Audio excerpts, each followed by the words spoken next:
Hello students, this is Amit Tiwari, your English teacher. Students, we have been studying the fifth lesson of Footprints Without Feet book, and in the previous video lecture of the lesson Footprints Without Feet, we have seen that the scientist wanted to get away from the crowd of London, so he took a train and reached Iping, where he booked 2 rooms in a local hotel, but soon he runs out of his money. So he started pretending in front of the landlord that he will receive a check very soon and will pay the remaining rent of the rooms. But a very curious episode occurred very early in the morning. The housekeeping money of the clergy was missing. Now let us see what happens next in this story. Extraordinary affair, the clergyman kept saying for the rest of the day. But it was not as extraordinary as the behavior of Mrs. Hall's furniture a little later that morning. Clergyman या पादरी पूरे दिन भर यही बात करता रहा कि कितनी अजीब घटना थी, लेकिन उससे भी ज़्यादा अजीबोगरीब घटना मिसेस हॉल के साथ घटी, या यूँ कहें कि मिसेस हॉल के कमरे में जो उनका फर्नीचर था उसके साथ घटी थी उस सुबह. The landlord and his wife were up very early and were surprised to see the scientist's door wide open. Usually it was shut and locked, and he was furious if anyone entered his room. The opportunity seemed too good to be missed. They peeped round the door, saw nobody, and decided to investigate. The bedclothes were cold, showing that the scientist must have been up for some time, and stranger still, the cloths and bandages that he always wore were lying about the room. तो उस सुबह जो landlord था और उसकी wife सुबह सुबह ही उठ गए और इस बात को देख के कि साइंटिस्ट का दरवाज़ा खुला हुआ है वो बहुत ज़्यादा सरप्राइज़ हुए, क्योंकि यूजुअली ऐसा होता नहीं था. दरवाज़ा हमेशा लॉक ही रहता था और जब भी कोई उसके अंदर यानी कि साइंटिस्ट के कमरे के अंदर एंटर करता तो वो बहुत ज़्यादा नाराज़ हो जाया करता था. और ये अपॉर्चुनिटी जो है ये लैंडलॉर्ड और उसकी वाइफ मिस नहीं करना चाहते थे. उन्होंने अंदर की तरफ झांक के देखा, कोई भी नहीं था. फिर उन्होंने डिसाइड किया कि चलो कुछ जांच पड़ताल की जाए. उन्होंने कमरे के अंदर जाके बेड पे जो चादर बिछी हुई थी उसको छू के देखा. वो बिल्कुल ठंडा था और ये इंडिकेट कर रहा था कि काफ़ी देर से संभवतः जो साइंटिस्ट है इस पे बैठा ना हो.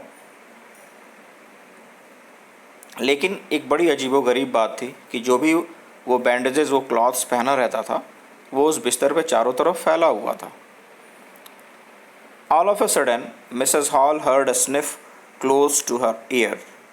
A moment later, the hat on the bedpost leapt up and dashed itself into her face.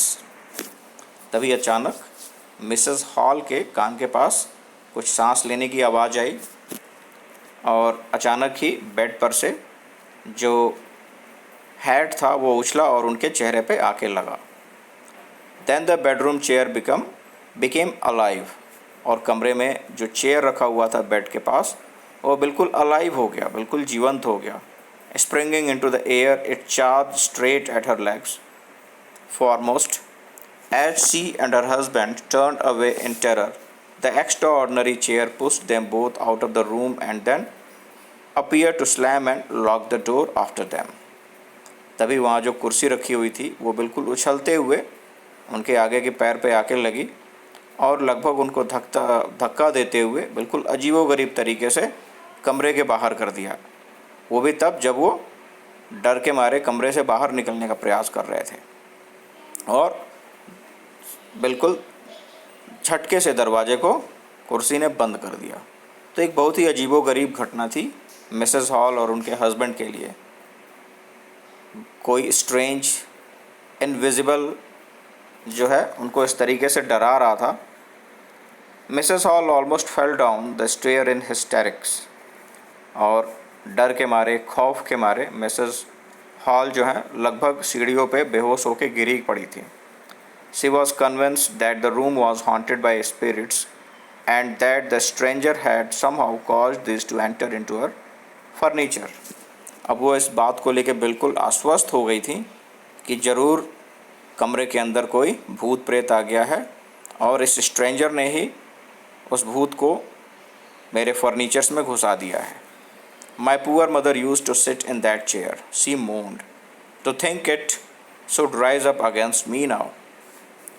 तो मिसेस हॉल कहती हैं कि इस चेयर पे मेरी बेचारी माँ बैठा करती थी, सोचो अब ये चेयर मेरे खिलाफ ही खड़ी हो गई है। The feeling among the neighbours was that the trouble was caused by witchcraft, but witchcraft or not, when news of the burglary at the clergyman's home became known, the strange scientist was strongly suspected of having had a hand in it. Suspicions grew even stronger when he suddenly produced some ready cash, though he had admitted not long before that he had no money. तो जो भी पड़ोसी थे उनके दिमाग में कहीं ना कहीं ये बात आ रही थी कि ये विचक्राफ्ट का काम है, लेकिन नहीं, विचक्राफ्ट तो नहीं, क्योंकि तभी खबरों में ये बात आने लगी कि क्लर्जी मैन के यहाँ कुछ पैसों की चोरी हुई है और सबकी जो है निगाहें साइंटिस्ट की तरफ जा रही थी। वही सस्पेक्ट लग रहा था कि इस चोरी में कहीं ना कहीं साइंटिस्ट का हाथ है, क्योंकि कुछ दिन पहले साइंटिस्ट ने ये कहा था कि उसके पास पैसे ख़त्म हो गए हैं और जल्दी ही उसका कोई चेक आने वाला है। और उसके कुछ दिन बाद ही उसने क्या किया कि कुछ रेडी कैश, कुछ हार्ड कैश जो है अपने लैंडलॉर्ड को प्रोड्यूस कर दिया था। तो लोगों के दिमाग में ये बात आ गई कि उसके पास पैसे नहीं थे, तो अचानक से पैसे कहाँ से आ गए। इस वजह से सब साइंटिस्ट की तरफ सस्पिशन से देख रहे थे। The village constable was secretly sent for, और जो विलेज का कांस्टेबल था उसको गुप्त रूप से बुलाया गया। Instead of waiting for the constable, Mrs Hall went to the scientist who had somehow mysteriously appeared from his empty bedroom. और अब यहाँ पे मिसेस हॉल कांस्टेबल का इंतज़ार नहीं करती हैं, वो साइंटिस्ट के कमरे के अंदर चली जाती हैं, जो बहुत ही अजीबोगरीब तरीके से कमरे में अपीयर हो जाता है, खाली कमरे में फिर से दिखाई देने लगता है। I want to know what you have been doing to my chair upstairs, she demanded. वो पूछती है कि मैं जानना चाहती हूँ कि तुम ऊपर मेरे कुर्सी के साथ क्या कर रहे हो कमरे में।